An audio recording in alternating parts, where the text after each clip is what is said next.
Here are 6 reasons why hip hop is connected to gentrification in America today. Number 1, white flight. After the Brown versus Board of Education ruling came down in 1954, white families were really afraid that they would have to start taking their kids to school and living beside black people. And with that decision, a lot of them feared that their communities could no longer exist as homogeneously as they once did. So as a result, a new term was coined called white flight. And white flight was the mass migration of white families out of those communities that they lived in to areas now known as the suburbs. Number 2, freeways. As white families began to leave en masse out of the communities that they once lived in for white flight, cities started to build freeways to connect those white families in the suburbs back into the downtown areas or major epicenters of those cities. But it was always at the expense of the black communities of which those freeways would cut through. And this was happening pretty routinely through the 50s, 60s, and 70s. Number 3, divestment.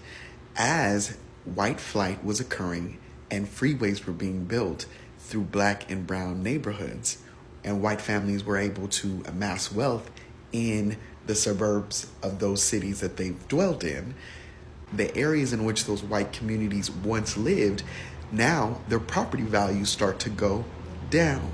Therefore, the budget lines for those areas in which those white communities once lived in are now becoming actively divested from, especially those schools and areas in which those kids who go to those schools now inhabit.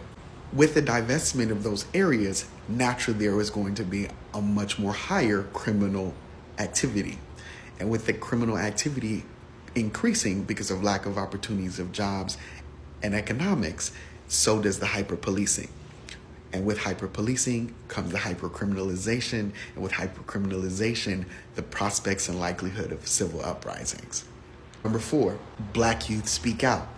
As black youth in these areas that were once inhabited by white communities are feeling the brunt of that divestment, they're using the tools that are accessible to them, like a microphone, like DJing, like breakdancing, like graffiti, like emceeing, in order to have their voices finally heard. And ironically, in 1973, a genre was born called hip hop as a direct response to policies like the war on drugs that was hyper-criminalizing those communities in which those people existed in. Number 5, hip hop and the white consumer. As hip hop is growing more and more popular in the inner city, but is starting to reach a commercial appeal and have corporate backing, it becomes one of the most important and profitable musical genres that the American economy has ever seen. And we see that happen into the 90s and ultimately into the 2000s.